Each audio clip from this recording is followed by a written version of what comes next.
this man, when I've heard parts of his story, and I can't wait to hear the whole story, and then where he is today, I'm going to be right back there taking notes, because I want to learn that bad from this man. So let's give a round of applause for Antonio Smith, Jr. Come on, people, get to your feet. Round of applause.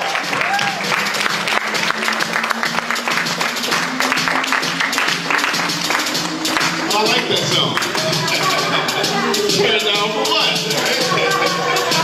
I'm not going to dance, DJ. I'm not going to dance. But you got the bass drop, though. Turn it down for what? All right, now you qualify to cut it off. All right.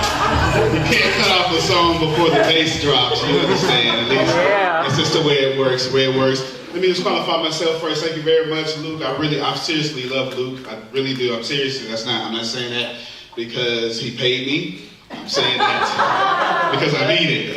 He's a great guy. I really do enjoy everything about Luke. He's just come a long way, but he was already a great way before he became a long way. So I definitely appreciate Luke. Let me say to all of you, my name is Antonio T. Smith Jr. I'm 36 years old. I'm top 1% income earner in my age group, and I'm going to share a lot of practical things for you to move forward and do well. And I'm going to start off with my story. And then after the story, I'm going to tell you nothing but how to overcome it and be practical and make a lot of money. Okay. If that's all right. That's all right. From pain to profit. There's no sense of being musty and not having a shower to run to. I'm just saying, all right? If you're going to go through pain, you might as well have something to work out for, okay? Again, 1981, 1985, my parents gave me up. Why did my parents give me up? If you think about, and I know you all don't see color. I know you have no idea that I'm a black guy standing in front of the room. I know you don't know it. I know you don't. But think about it for a second. 1985, in neighborhoods like mine, crack cocaine came through. It's just one of those historicity events. You got history, which you can interpret, which means you can be a terrible person and say the Jewish Holocaust was justified. You do that with history. It makes you a terrible person. Historicity says a lot of bad things happen. This is the accurate depiction of people and events. So you don't get to argue with historicity, but you can put your crazy spin on history. Historicity says that in neighborhoods like mine, when crack cocaine came through, all parents, most of them, couldn't afford to keep people like me. So at the age of 6, it's 1987 now, at the age of 6, my parents completely gave me up. And it's crazy because in my neighborhood, bottled water was more scarce than crack cocaine. So I went to CPS custody. How many kids in there? Okay, I went to CPS custody and go through that whole process, and I run away.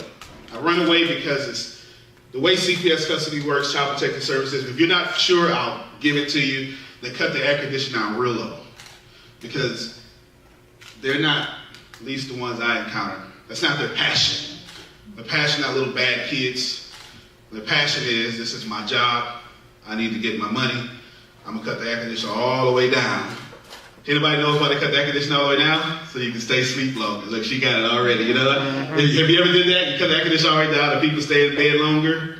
That's what happened. So I ran away from there and I went to my biological grandmother's house on my mom's side. And they were talking about my dad.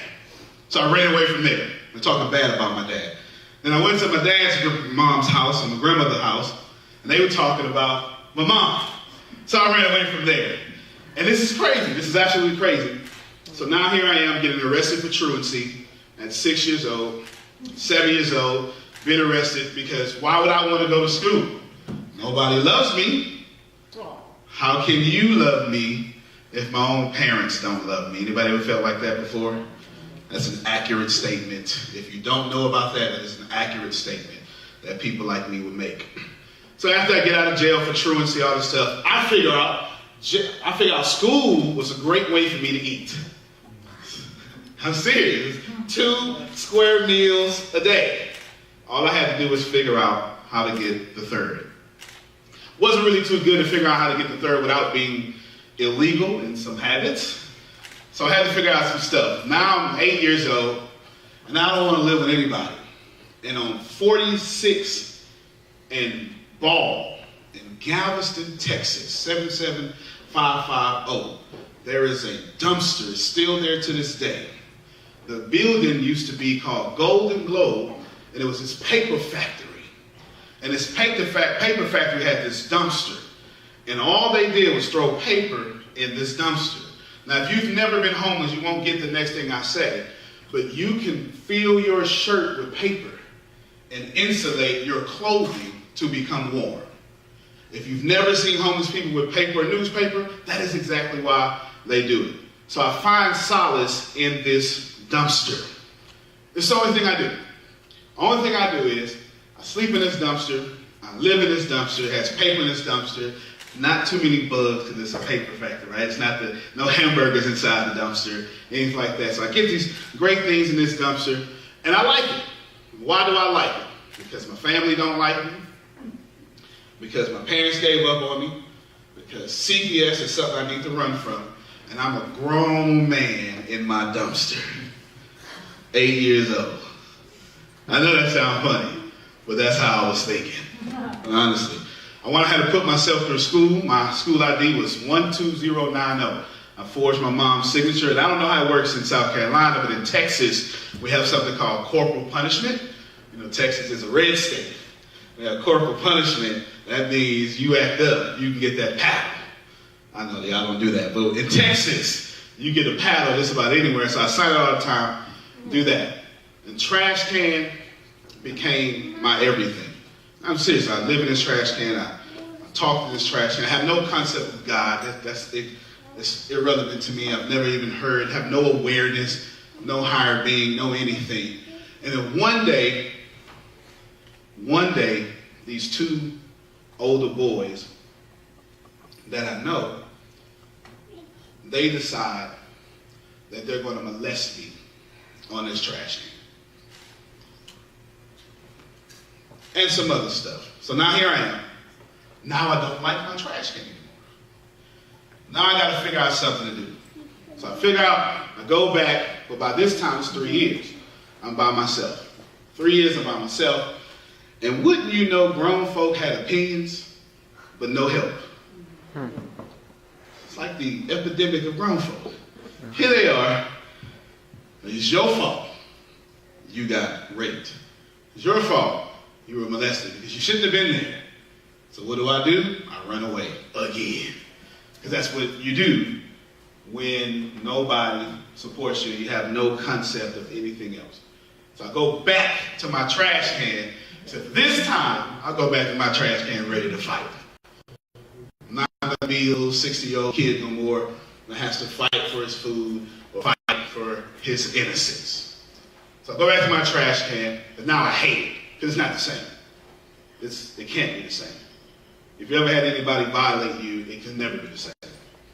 It's not even the same when you go through therapy and get grown. It's just never the same. And one day I noticed this star moving. I'm laying on my back in this trash can. The star's moving. And I figure out, oh, it's not a star. It must be one of those airplanes. And the airplane, I said, you know what? One day, I'm going to get on that airplane and I'm going to travel the world, and I'm going to do something. I have no idea what I'm going to do, but I say this one thing, and I said it up until I was 29, 30 years old. I said, whatever I do, I'm going to make sure I'm so famous, nobody forgets me. Now put yourself there for a moment. Why would I not want to be forgotten about by the time I die? Because I never had a birthday. Nothing. Everybody forgot about me. And all I did was have that trash can. I was hurt in that trash can. I was sad in that trash can. But I got out that trash can. Dr. Spencer Johnson writes a book, Peaks and Valleys. In Peaks and Valleys, he talks about this guy with a valley mind. He has valley friends, a valley job, just valley everything. The air in the valley is valley-like. And one day he looks at the peak and he says, oh, peak, I want to climb you. So this young man tells his friends, you know what, friends? I want to climb this valley. Friends laugh at him, say, man, you can't. Climb the peak. You can't climb this peak. We never climbed that peak before, Jonathan. That's That's not the way it works. You can't do something that we never did before. Do you know that if people around you have not done it, they will stop you from doing it themselves? Yeah. You see, the problem with shining is every time you shine, you also reflect. You see, every time you shine, you accidentally put off a reflection. That means when people see your shine, they also see their reflection. It means every time you do something well, you remind them of how they reflect back to themselves. So if they don't like their reflection, they'll do anything it takes to take away your shine. Anybody know what I'm talking about? Yeah. That you're not even allowed to be happy. You happy at work, but as soon as you put your keys at the doorknob, you know you're about to be disappointed. And so he says, listen, Mom, I'm going to go to this peak. Mom says, nah, you can't go to that peak, son. That's not what we do around here. You be safe, be comfortable. Don't go to the peak. So he finally says, you know what? I'm going to the peak. He goes to the peak.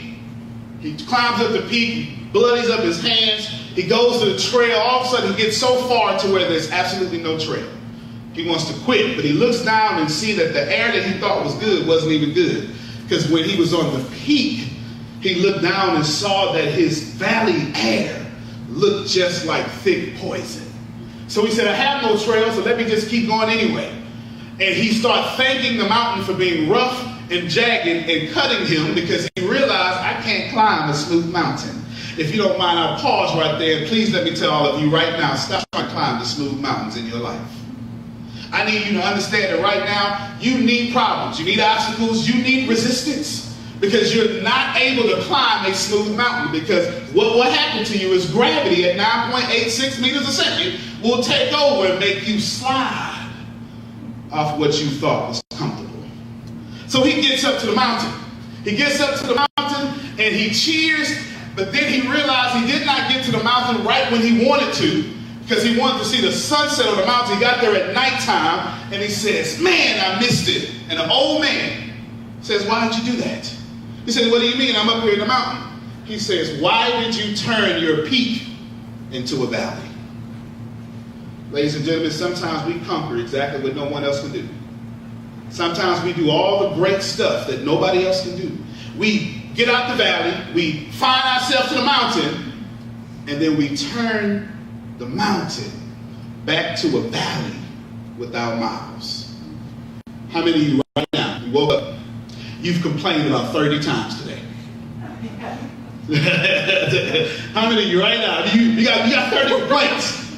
I think I've complained 5 times this year. You have about 30 complaints today. They're logged in. They are seeds planted into the ground. Do you know that no matter how religious you are, no matter how Christian you are, or whatever your faith is, you can never pray a seed differently than what you planted it?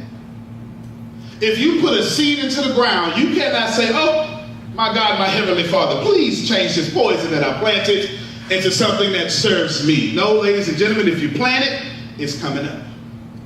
If you don't want poison, don't plant poison.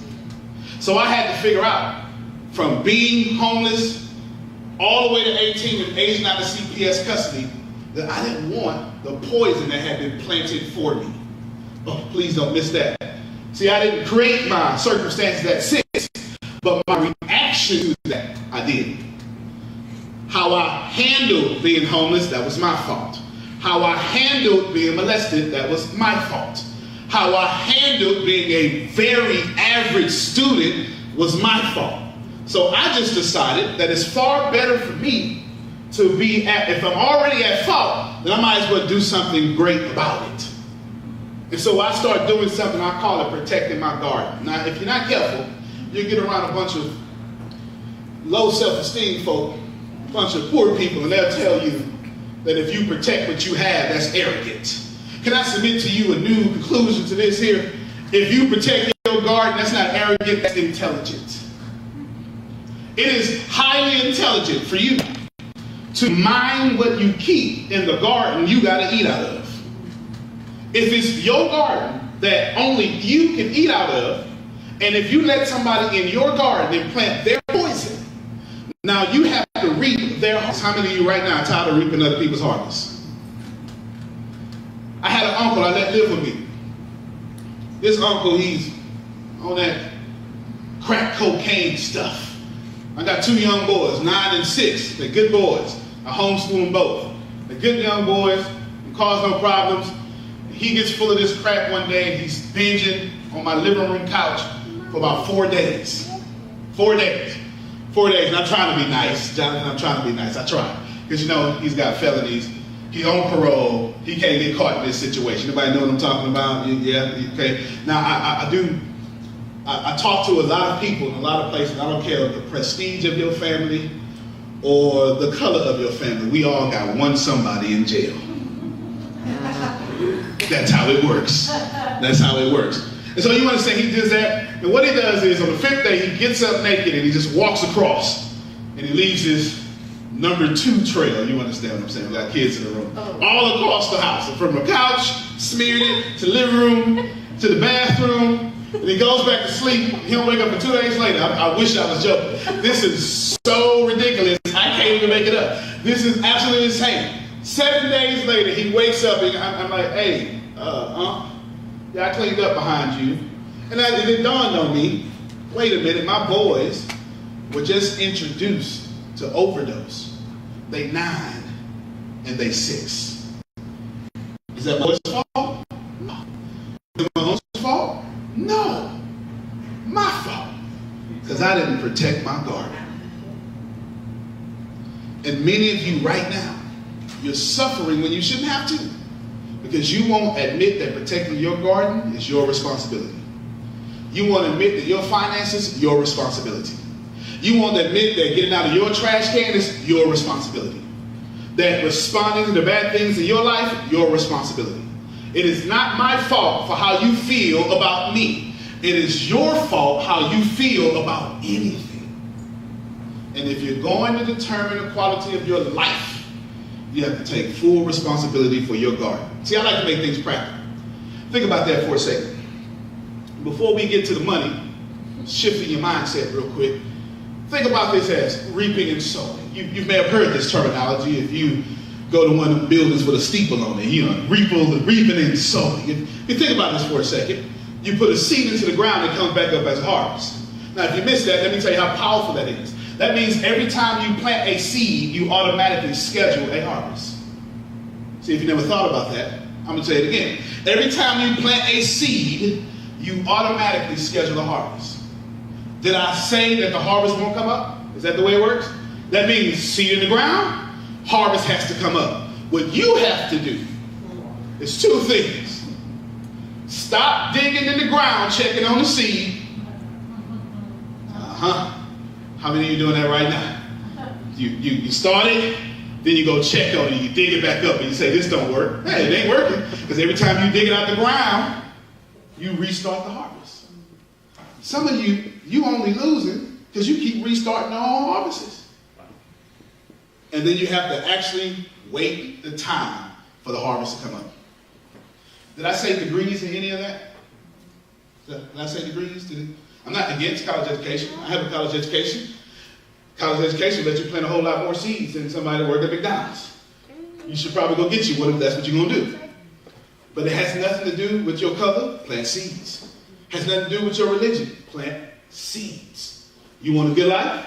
Plant some good seeds. And then wait for the harvest.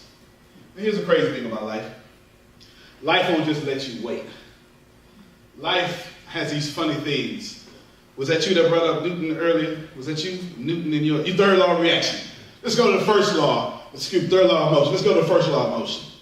An object at rest will remain at rest until an unbalanced force acts upon it. That's fair. That's Newton's first law of motion. He gave the third one. Every action has an opposite and equal reaction. Now let's inverse Newton's first law. An object at motion will stay in motion as long as something is pushing it forward. Now think about that for a second. Your life is meant to have resistance. How can you have muscles if gravity didn't pull against your biceps? How could you possibly stand up if it wasn't for 13 pounds per square inch of oxygen on your muscles right now? You want a resistant-free life. And that is exactly why you don't have what you want. Because the only people who want a resistance-free life are complainers. And complainers only get things that come with a complaining harvest. So here's what I did. Every time I talk, everybody, I make profitable clients more profitable. That's the little headline of my company. I represent people from Chase Bank, some NBA clients, Les Brown, some other folk I can't even name. And there's one thing I understand that happens every single time. Everybody's shooting far too low. See, now I just want to talk about money for the rest of the day. Can we do that? I gave you my story. I shifted your mindset. I did some I specialize in cognitive behavior. Who's a therapist in here? Anybody a therapist? Or got a therapy background? Or been through therapy? I got somebody now. All right, got somebody now. There it is. The whole time I was cognitive behavior therapy, I wanted to say something, but I had to shift your mindset so I could actually say it, okay? Good. She raised up both her head. Me and you, we can hang out. Okay. Everybody shoots too low. How many of you have a goal to make the 6 figures? It's too low. It is. It's too low. Let me just help you real quick so we can get over this 6-figure hump, okay? If you, who among you can think that you can sell something for $200? Anybody? Everybody. Yeah, she's right. Everybody. If you're an entrepreneur, can you invent a $200 product? Yeah, fair enough. Sell 500 people a $200 product. 6 figures. Done. Can we move past that? That's very practical. It is that easy. 500 people. $200. That's it. And you can change those numbers anyway. Let's say you don't have a $200 product. My product is $33, $39. Okay. Take 100,000 divided by 33, 39 is going to tell you how many people you need to sell it to. Does that make sense, everybody? Now watch this here. There's one more element you may be missing. It's called a business system, and I'll give it to you right now. In order for you to actually sell to 500 people, you need to probably reach about 5,000. That's a 10% conversion rate. That's absolutely dismal. However, you can fail your way to $100,000. Too easy. Can we start talking about millions? Because this is much better. I really prefer to talk about millions because it's just much easier.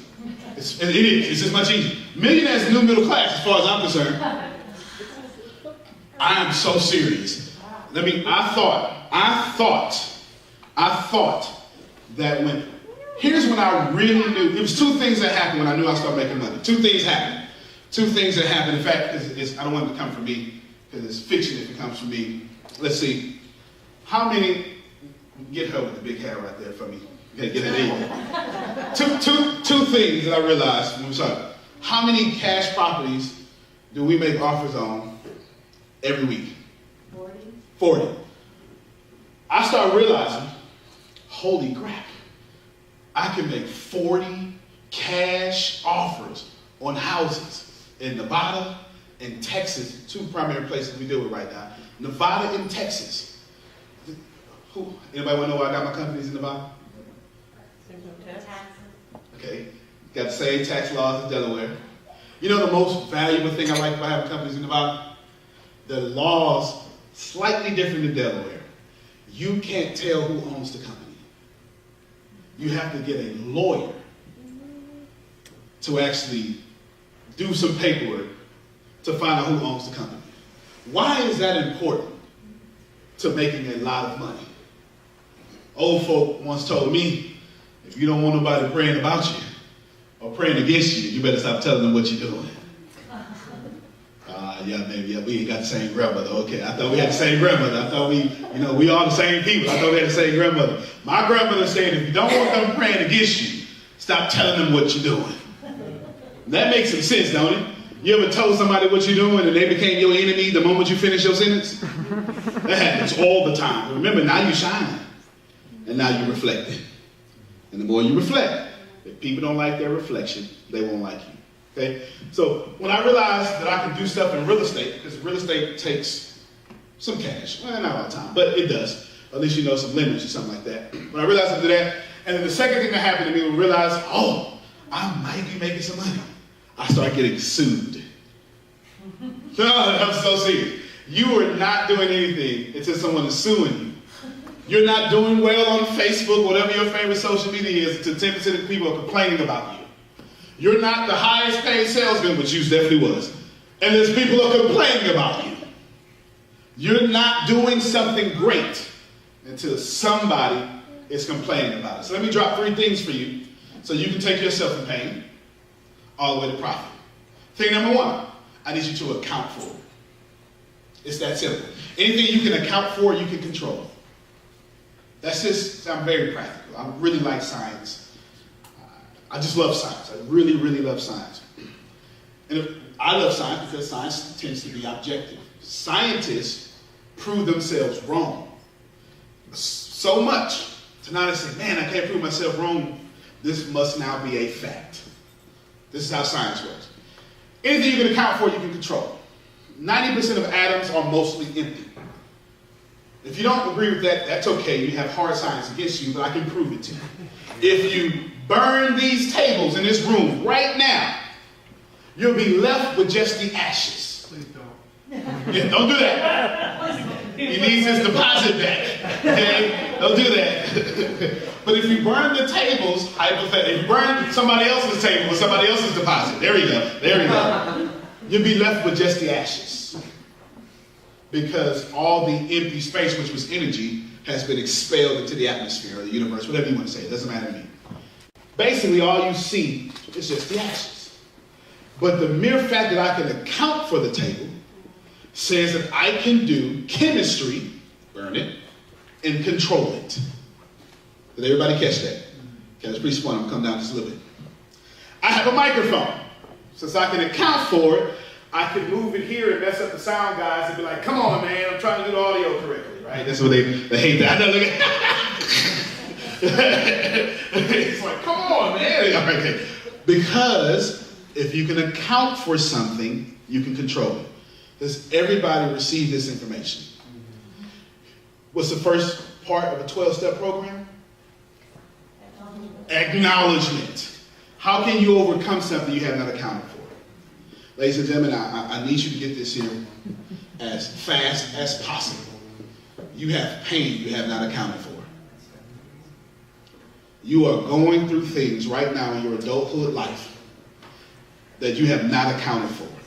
You are a child right now, and you have a mean-making machine. Something happened to you. You created a meaning about it, and you're going to be 35 years old, still fighting battles from what happened to you when you were 6. I'll prove it to you. How many in here right now don't like your pinky toe? Come on, we're going to be realistic. Come on. All right, my man back there is like, you know what? This is why I wear closed-toe shoes. This is it. Now, who taught you that, though? Who taught you not to like your pinky toe? I mean, you got to be honest here. You do. When you were a baby, you ran around naked. You ain't cared nothing about that. You were not a self-conscious baby. You just ran across and everybody thought it was funny. You did. You did. You didn't think you were ugly until somebody told you. You didn't think you were overweight until somebody gave that to you. And none of you had low self-esteem until you allowed someone you love, trust, or admire to mess up your feelings. You're walking around with a bunch of unaccounted for pain. And you cannot vibrate at a prosperous frequency in pain. You can make good decisions from pain, but you cannot make good decisions in pain. The prepositions will kill you. That was English, by the way. Okay. From pain, you can make great decisions. In pain, you will vibrate at a frequency that does not serve you. How many of you understand exactly what I'm talking about right now? How many of you would love to undate some folk you dated? That's the whole room. It's over 18. Whole room over 18. Like, you know what? Can I just undate you? I totally understand. I totally understand. We have pain that we just simply have not accounted for. And remember, if you can account for it, you can control it. But you know why you got to cuss people out when they cuss you out? Because you haven't accounted for why you have to do so. Yeah. So you get upset every day. Every day you are upset. And you go with, and I love my folk with my anger problems. Everybody with anger problems say the same thing. They know how I am. Come on. Come on. You know what I'm talking about. She knows me. She knows I don't put up with that.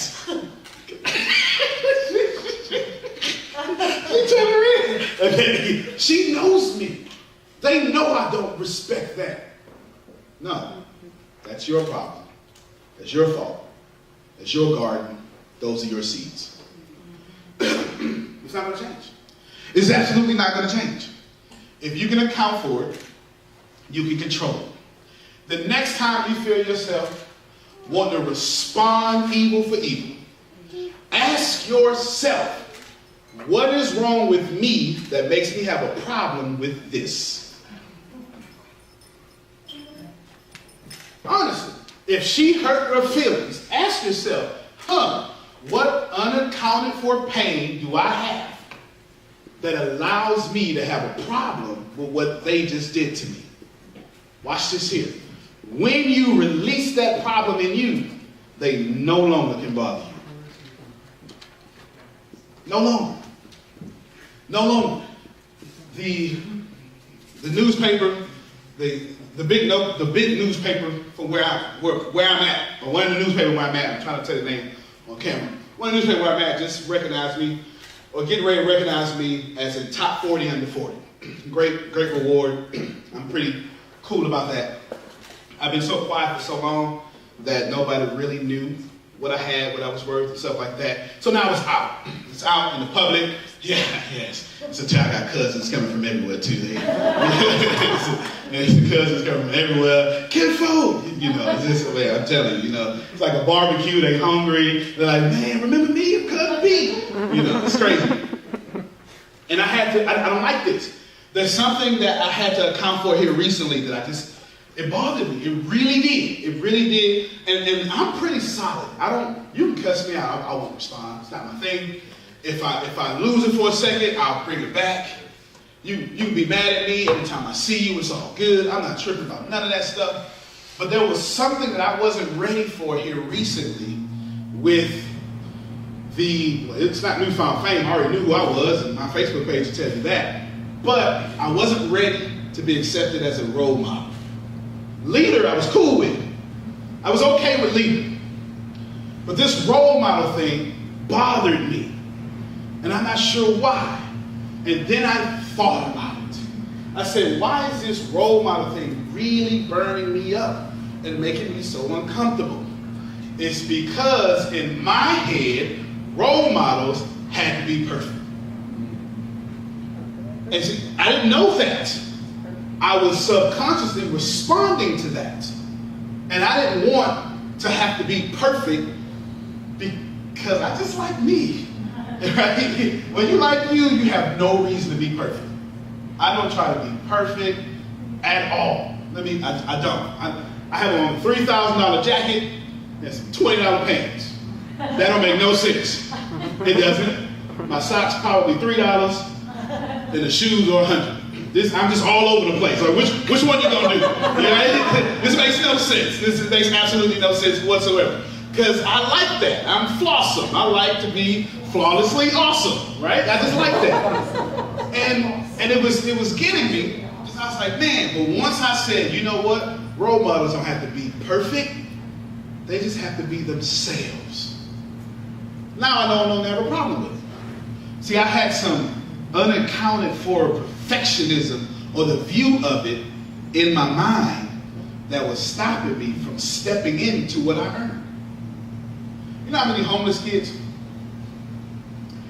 will be forever changed if I came out with my story and let them know I used to be you? I learned some universal laws. I learned some laws of money, and I treat people well. So now I can help you. You know how impactful that would be to the world? But here I am, not accounting for this whole perfectionism thing. You know how many people I was ruining because I had unaccounted for pain? Anything you can account for, you can control. Some of you right now, especially my ladies, you're waiting for some guy to validate you. Do you know that we only take baths because of you? I dare a man to prove me wrong. I dare this. Please challenge this. We they shave to look good in front of women. This is the truth. If you ever want to jump inside of a man's head, your page, right? See, I make a lot of money, so I remember everybody's name. It's on purpose. Dale Carnegie, How to Win Friends and Influence People. That's why I remember page. Okay. Now, and was it Denise? See? Okay. This, I forgot what I was going to say right now.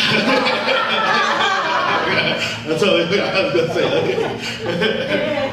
Account for you. Oh, my ladies, that's right. We only take baths because if y'all didn't exist, we wouldn't get no toilet paper. I'm not lying. We wouldn't. Listen, we let these guys front. Nah, well, you let Luke front.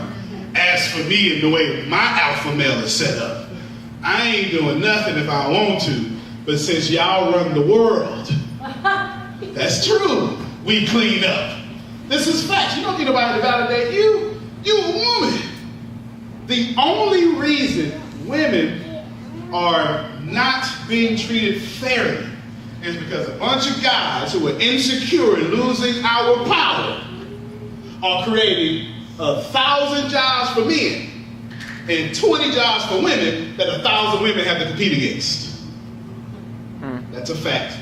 I don't know why I'm on this soapbox right now. I'm sorry. I don't have no. Okay. That's what I said. Account for it, okay? Account for it. After you account for your pain, overcome it. That's it. I want to teach you something. I'm going to teach you two things that changed my life. I'm going to teach you how to retrain your subconscious. And then I'm going to teach you the number one thing that changed my life. Do the opposite. Do the opposite. Napoleon Hill and Ben Grow Rich, he calls it autosuggestion. Your psychologist may call it super self. Your neurologist may call it subconscious. Doesn't matter. You can only do what you have your autosuggestion programmed to do. That is the truth. That's not changing. I'll give you a few examples. In fact, I'll give you one example. Example number one. You have some learned behaviors. If I offend you, you're in public. You're going to be quite appropriate. Yep. But if I walk up to you and push you on the ground real quick, whatever's in you is going to come out you. You don't have time to respond. You don't have time to build all those learned behaviors. If there's a bunch of, let me talk to my men over here. Let me talk to my men. If I walk up to you right now and just slap you right now, are you going to be like, hold up, on page 12, the book says, you going to do that? Or you going to respond with what's ever in you? Exactly. So when you are responding to whatever it is, and it does not create you great value, do the opposite. You have yet to learn how to retrain your subconscious. And since you don't have that under control, do the opposite. She hurt me. How many of you right now, when you get hurt, you want to hurt them so much until they know how you felt? Okay, thank you two for, 3 for being honest. The rest of you can levitate to the front. Come on down. You got this here. You get it. You get it, right? And you get to the point to where you proving points but never solving the problem. Whole argument, 3 days in a row, proving points over and over and over, but you never solve the problem because you want them hurt, because you hurt. Do the opposite. Anytime you are challenged with something that does not make you feel good, and you want to do something, and when you're doing that something, and in that somethingness of what you're doing, if it's not going to create you considerable quality of life, do the opposite. Because what you've done so far got you here. And if you haven't accounted for here, then you want to admit you're not living your dreams. Just like that. Do the opposite. Now here's how you can train your subconscious. Please write this down. It's purely cognitive behavior therapy, that's for sure. It is the greatest thing that I could possibly give to you this moment until my third point. Okay, greatest thing. Number one, the story you tell yourself and others. The story you tell yourself and others. This is how your subconscious works. Number one, I'll explain it in a second. Number two, limiting beliefs. limiting beliefs. Number 3, fear of consequences or judgments. Fear of consequences or judgments. This is how your subconscious works. All of you right now have been hearing this entire keynote through your 1, 2, 3. That's what I call it. That's how I train it.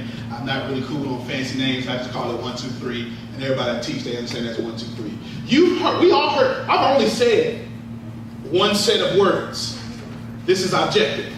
All of you have heard me and filtered it through the story you tell yourselves and others, your limiting beliefs, and your fear of what I'm talking about, or judgment for actually doing what I'm saying. If you want to know your subconscious, would you like to play a game with me? We'll play a game. You're going to fail. The game is set up that way. I do this all. It's a hypothetical game. You're going to fail. Okay?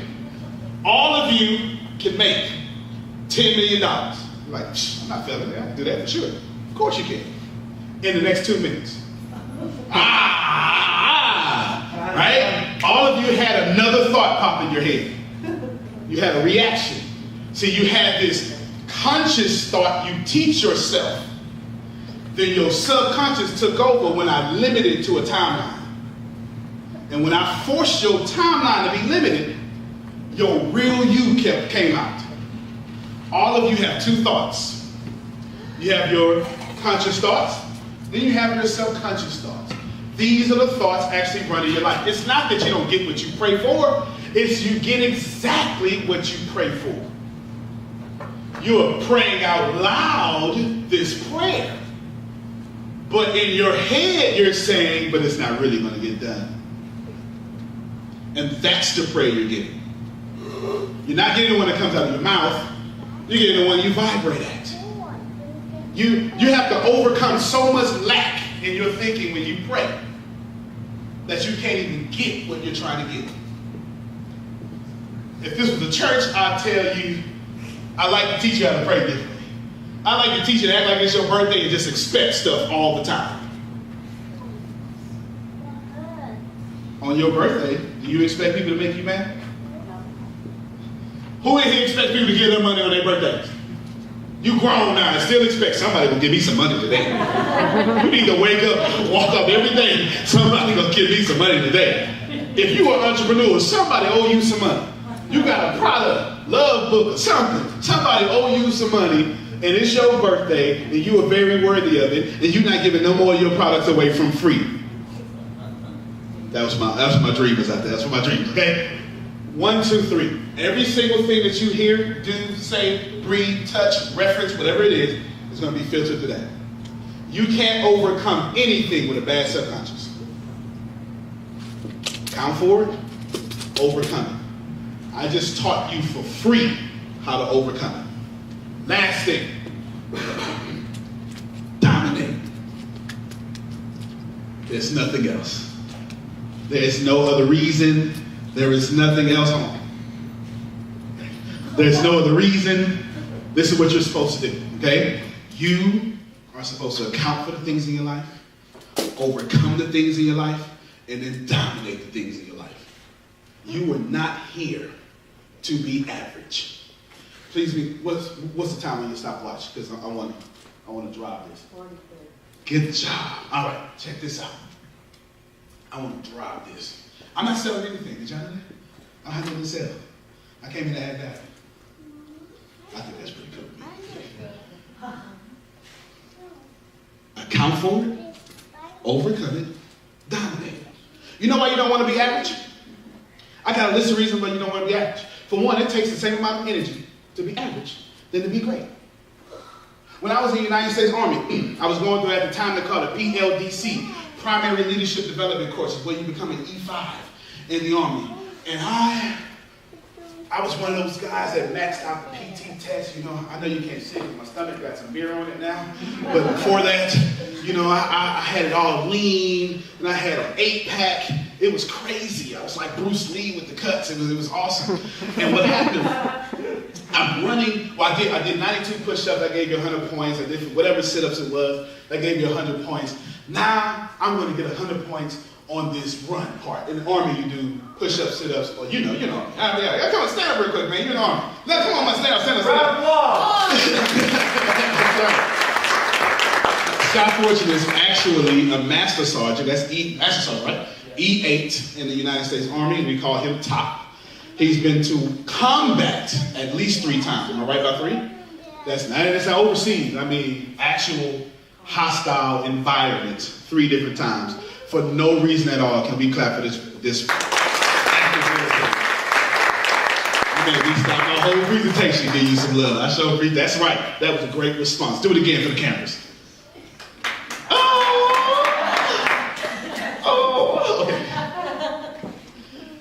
So I'm running, and then I cruise.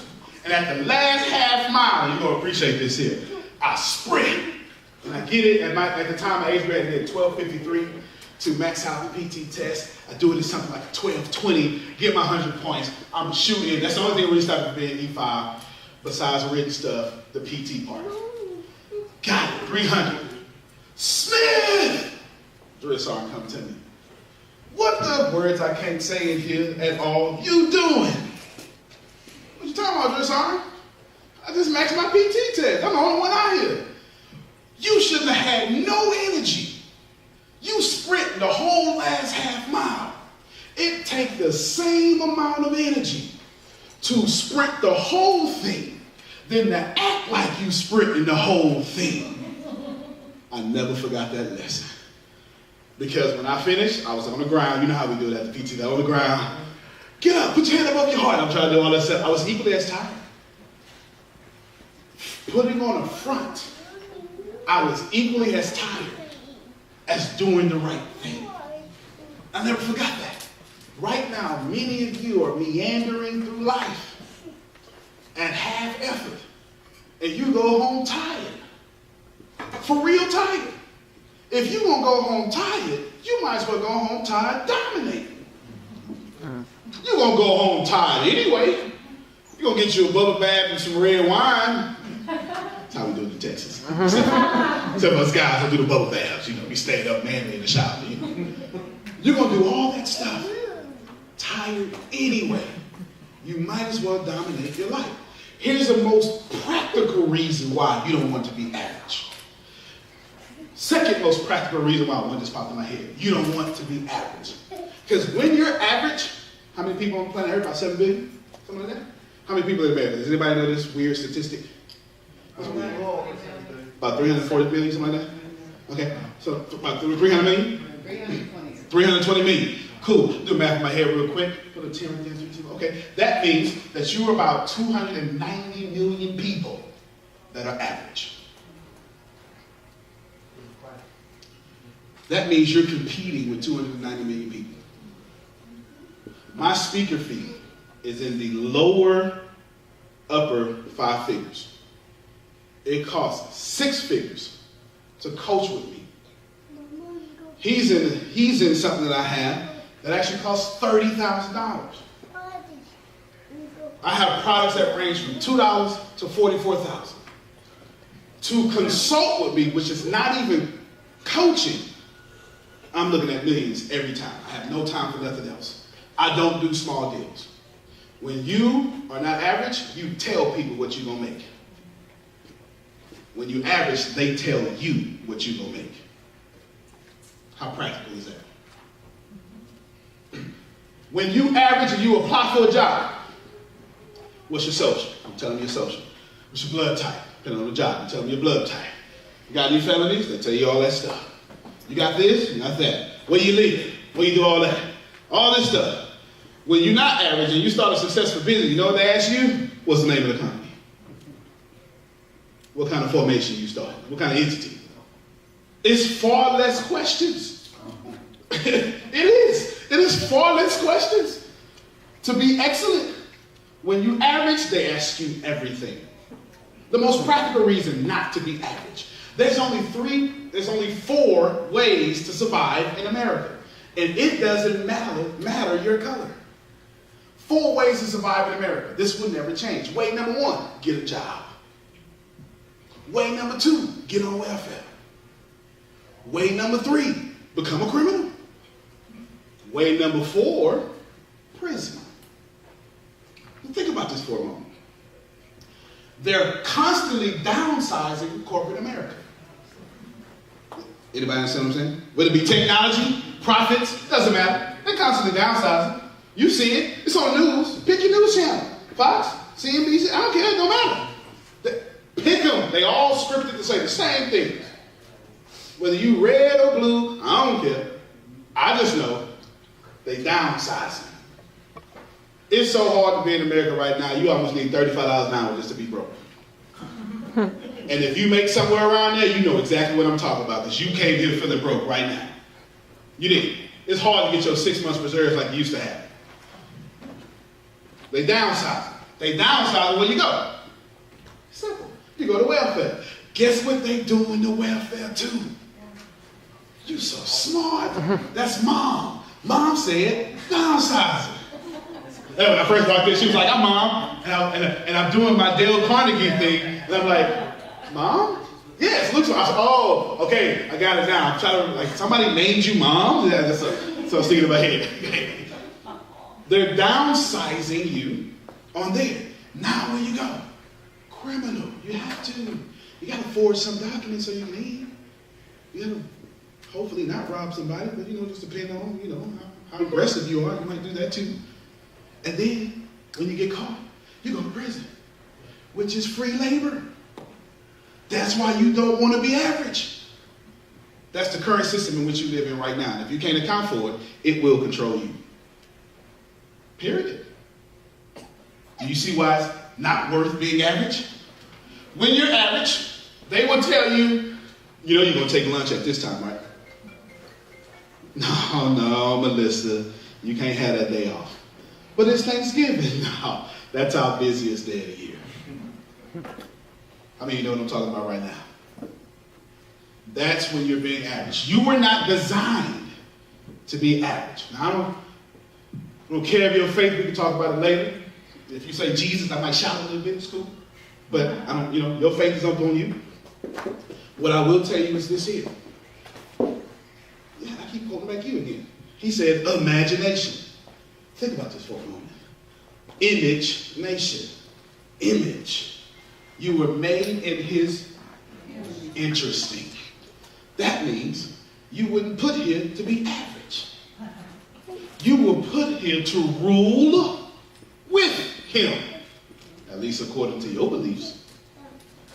So why are you letting your credit card debt rule you? It makes no sense. It makes no sense that you are this super being in your body in which we call you by your name because somebody told us to, and you playing around here being average. Makes no sense. It makes no sense. Account for it, and then overcome it, retrain your subconscious, and then dominate it. Can I give you 2 key areas you should be dominating as fast as possible?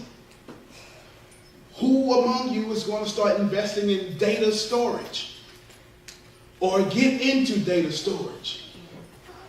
Do you know the internet's 20 years old? Who is less than 20? Bunch of grown folk here. Okay, she is. Who here consciously recognize the internet is 20 years old? You haven't even seen the internet yet. Whatever you think you know about the internet, whatever complaints you have about how we ain't talking at the table, we on our phones, that may be true. But the internet's taking over whether you like it or not. My man back there behind the camera understands. But think about this for a second. They got to store all this stuff. The NSA. This is not a lie. Just stored 5 terabytes of tweets. Tweets. I don't even know how to process this information. First off, we talking about gigabytes of information for one, but tweets, why tweets? Makes no sense. All of you should be invested in some sort of storage. Because in 20 years, anybody who can program will be another commodity. But they still got to store it all. storage, voice, or cell phone. Everybody's moving to voice because we too busy. How many of you rode here today listening to some sort of motivational something? Watch this here. How many of you are aware of the word called podcast? That's 60% in the room. How many of you actually listen to podcasts? Okay, we went down to 45% in the room. How many of you were on podcasts 5 years ago? Look at that. Just me and her. World's changing on you. People are so inundated with information that we are moving to please don't interrupt my time. I'll watch you when I feel like it. How many of you feel like that right now? How many of you honestly say, hey man, why you call me? You could have texted me this. Right? Is this textable? Could you have not texted me this information? Please text me before you call me. Now we look at our phone ring and we go, do I want them to interrupt my life right now? Think about that for a moment. You should be in data, voice, cell phones, and new TV. You need to be inventing something to get on the new TV. A TV show or something. How many people have this information help? You gotta be somewhere. You gotta be doing something. Last thing I want to tell you, last Ash Wednesday, a guy who was a chaplain at the University of Kentucky Hospital was having a bad day. The day was so bad that he had to go to the Catholic church down the street. And in the church, he got upon him a cross made with ashes and an oil. He went back to the church, but he went to his job. You ever left church not feeling churchy? This is where he was. Goes back into the job. He gets this patient that you never want to see when you're having a good day. Hey, how you doing? How you doing? Takes a deep breath. All that rainbow energy popped up on him. Says, ma'am, how can I help you? Says, oh, praise the Lord, I'm so happy. Ma'am, good. How can I help you? She gets something. She said, oh my God, you have something on your forehead. It's dirt. Let me wipe it off. He says, wait a minute, ma'am. It's not dirt. It's a cross with ashes and an oil. Well, why on earth would anybody mess up their forehead like that? So I'm not sure if it's messing up my forehead, but I guess sometimes we put stuff on us to remind us that when we're going through hell, we have something that can get us out of it. She looks back. She gently raises her head, touches the cross on his head, takes it from his head, put it on hers, and say, maybe I need some of that too. And I want you to remember this as we leave, that the people around you are hurting, and the most powerful word, sermon, ministry, or whatever you can ever possibly give them is me too. There would never be nothing more powerful that you can ever give to somebody than you lowering yourself so you can become equal to them. My name is Antonio T. Smith Jr. You can plant better. You can dominate.